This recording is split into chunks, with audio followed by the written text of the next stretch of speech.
नमस्कार, मैं हूं पवन त्यागी। पश्चिम बंगाल में ममता बनर्जी पूरी तरह घबरा गई हैं।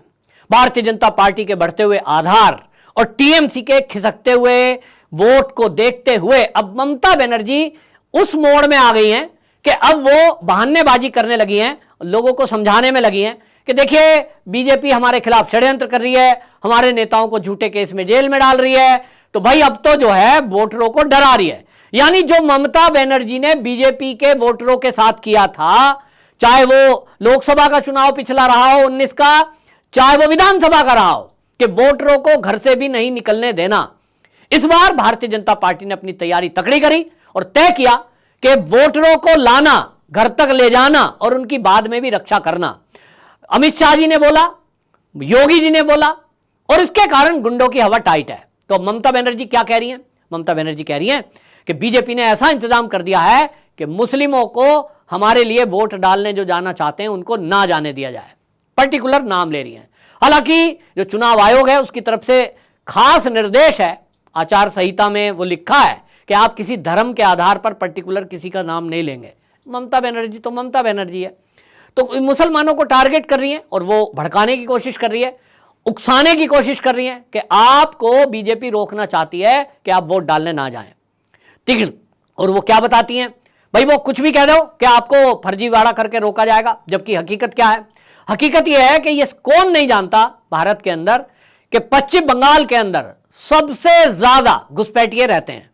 यह संख्या 5 करोड़ के करीब बताई जाती है पूरे देश में, कि ये 5 करोड़ घुसपैठिए जो बांग्लादेश से और म्यांमार से आए हैं वो देश के अलग अलग हिस्सों में रहते हैं। लेकिन जिस दिन वोट पड़ता है, ये चाहे दिल्ली में रहते हो, चाहे कहीं यूपी के किसी कोने में रहते हो, या ये पंजाब में रहते हो, या जम्मू कश्मीर में, ये सब के सब वोट के दिन वहां जाएंगे, क्योंकि इनके जैसे ही एंट्री करते हैं ये बांग्लादेश से म्यांमार से जब आते हैं पश्चिम बंगाल में, तो एक पूरा गिरोह है जो इनको पहले फर्जी आईडी बनाता है, इनका वोटर कार्ड बनाता है, इनको सारी सुविधा देता है और उसके बाद देश के अलग अलग हिस्सों में ये कुछ ना कुछ अपना काम धंधा करने के लिए जाते हैं।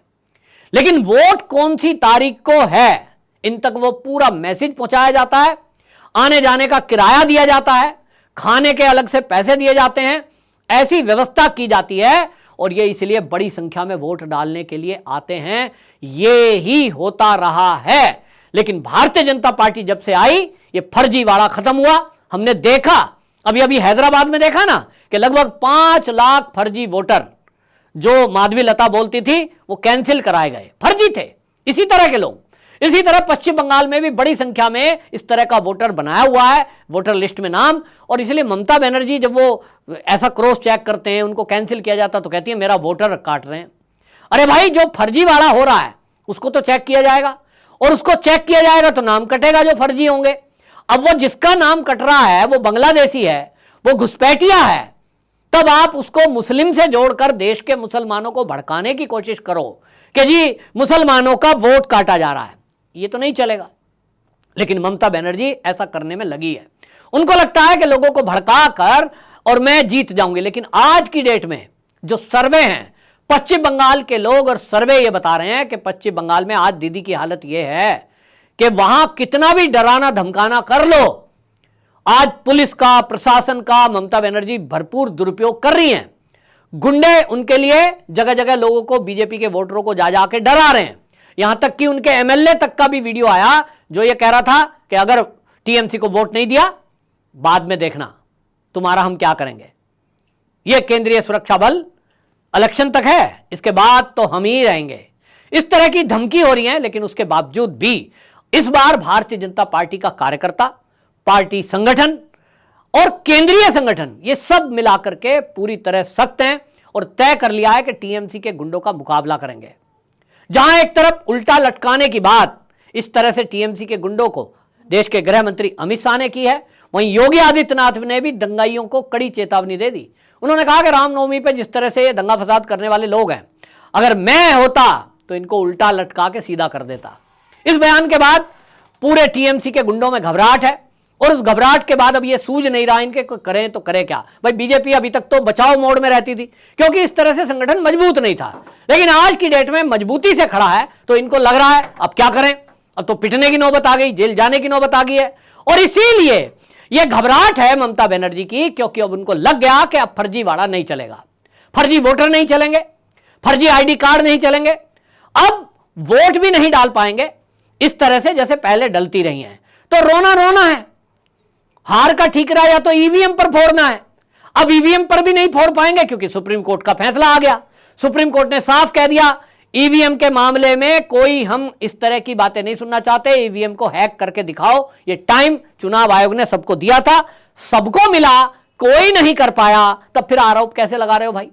ये झूठे आरोप नहीं चलेंगे और इसलिए अब बोल नहीं सकते। तो अब क्या करेंगे? ममता बनर्जी ने जो ये बयान दिया ये इसी की तरफ दिखा रहा है कि उनको अपनी हार दिख गई है। उनको लग गया कि ममता बनर्जी ने जो हवा बनाई थी कि देश के प्रधानमंत्री बनने लायक यदि कोई है वो तो ममता बनर्जी है, तो उनको दिख गया कि अब जीतना है नहीं।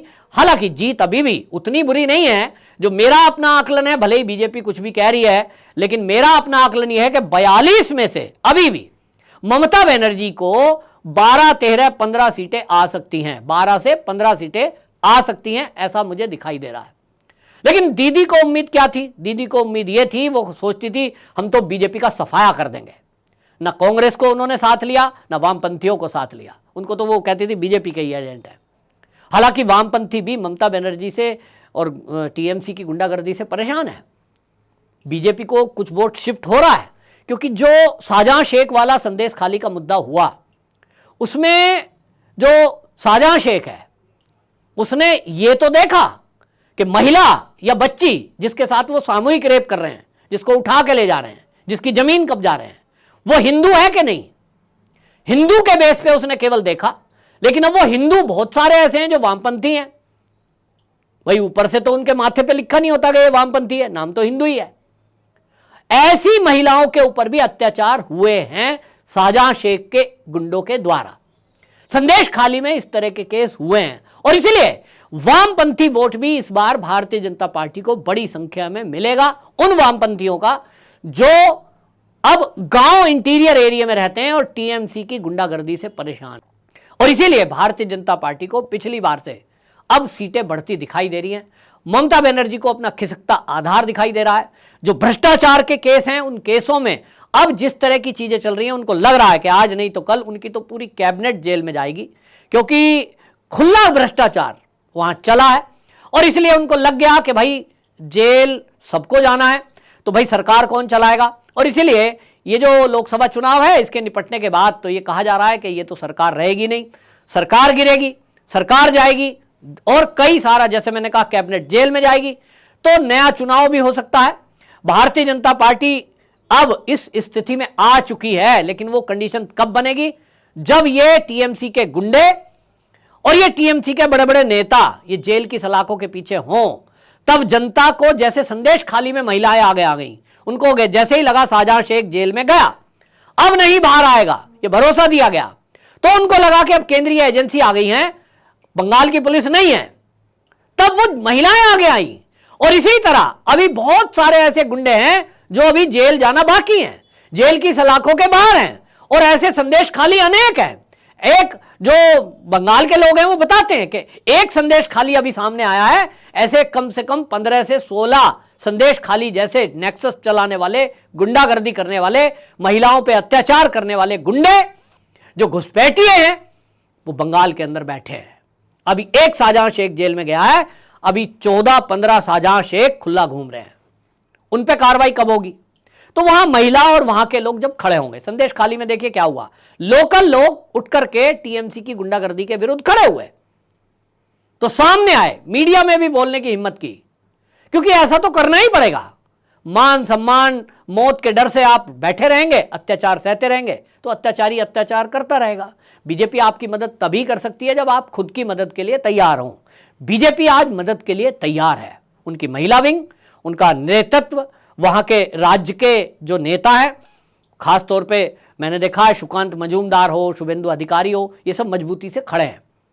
तो जब नेता बीजेपी खड़ी है, संघ वहां खड़ा है, तो लोगों को अपनी रक्षा के लिए, अपनी बात को कहने के लिए आगे आना पड़ेगा। और इसके लिए सबसे पहला काम ये कि अभी लोकसभा चुनाव है, अधिक से अधिक वोट करें। ममता बनर्जी की बौखलाहट और डर साफ दिखाई दे रहा है। उनको दिख गया कि अब उनका वहां मामला नहीं जमेगा। 10-12 सीटें अगर रह जाएंगी ममता बनर्जी की, तो वो संसद में भी दबाव नहीं बना पाएंगी और उसके बाद सरकार जाती उन्हें दिख ही रही है, जेल उन्हें दिख ही रही है। भतीजा उसका क्या होगा, वो भी घिरा हुआ है। तो अब तो मेरे पास तो खबर ये भी आ रही है कि भतीजा अपनी बुआ का साथ छोड़ सकता है, क्योंकि वो ये चाहता है कि उसका भविष्य बहुत है, अभी से इन मामलों में फंसकर वो जेल जाना नहीं चाहता। तो आप चौंकिएगा नहीं कि यदि किसी दिन आपको खबर मिले कि भतीजे ने बुआ का साथ छोड़ दिया। मेरे पास कुछ इंडिकेशन इस तरह के आ रहे हैं कि वो इस चुनाव के बाद बुआ जी का साथ छोड़कर अलग खड़ा हो सकता है, यानी टीएमसी के दो टुकड़े हो सकते हैं। ये चुनाव के बाद होने की संभावना है। ये सब खबरें ममता बनर्जी तक भी पहुंच रही हैं और इसीलिए उनको अब जेल दिखाई दे रही है और इसीलिए घबराहट में वो हिंदू मुस्लिम करने में लगी हुई है। आपकी क्या राय है, कमेंट बॉक्स में जरूर बताएं। वंदे मातरम।